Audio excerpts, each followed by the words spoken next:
We turn to the NBA for this next 120. Our NBA analyst, Tim Doyle, in the house to help us break it down. We talked about it earlier in the show. David Fizdale was fined $30,000 for his take that for data rant that we all remember. That was after his Game 2 loss to the Spurs, his team's Game 2 loss to the Spurs. He was much more jovial after his team's Game 3 victory over San Antonio tonight. Here he is. Certainly wouldn't expect you to complain after a win, but for much of the game, there was still a disparity in foul calls going the other way. I ain't going down that road, man. Yeah. Oh, man, that already, I'm begging for my players to pay fines for me and stuff. I don't think that's a good look if I keep going down that road. I was just really happy with the way we competed. I really tried to, once that was done, and I said what I said, I really tried to get our team to move past all of that.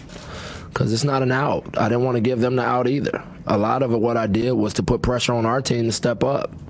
Don't leave your coach hanging for popping off. So they really stepped up for me and competed at a high level. Doyle, what did his team do differently tonight to pull out a victory over San Antonio? Well, he changed up the lineups a little bit. There you see Zach Randolph. He was excellent in this game. And they played with a sense of urgency. They played with a toughness. I thought they fed off the crowd, but they fed off their coach.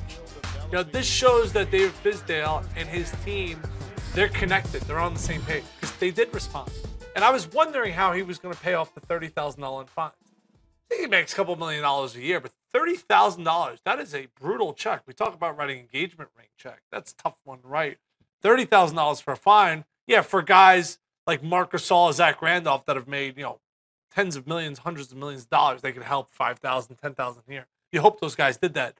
But he was just trying to get his team to, step up and be motivated, like play with that sense of like, it's now or never. Lose this game, series over. I still don't think they're going to win the series.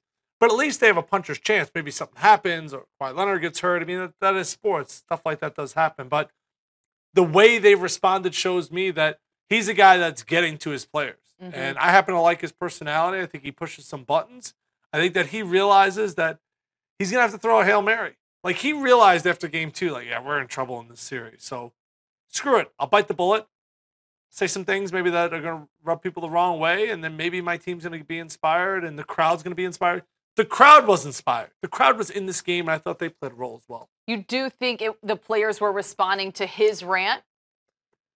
I really think everyone was connected here. I thought the crowd was great. I think the players respond to the crowd. I think the players respond to the coach. The coach can't do anything else. He doesn't make any of the baskets, right? So I think everything was kind of intertwined there. And, San Antonio's going on the road, and Memphis has, had a history with the Spurs. So there was like a sense of desperation. And I think that's why Fizdale did that after Game 2. He was desperate.